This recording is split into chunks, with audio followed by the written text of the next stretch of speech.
সরকার গণভোটকে অবজ্ঞা করে জাতিকে অপমান করেছে বলে মন্তব্য করেছেন জামায়াতের সহকারী সেক্রেটারি জেনারেল ও ১১ দলীয় জোটের সমন্বয়ক হামিদুর রহমান আজাদ।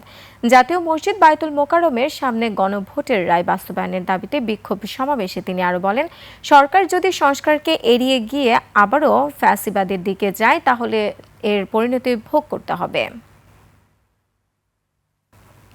বর্তমান বিএনপি সরকার জনগণের গণভোটের বিরুদ্ধে অবস্থান নিয়েছে। জনগণকে অপমান করে বাংলাদেশে আবার পুনরায় ফ্যাসিবাদ ফিরিয়ে আনার ষড়যন্ত্র করছে। এর প্রতিবাদে 11 দলীয় জোট আজকে এই বিক্ষোভ সমাবেশের ডাক দিয়েছে।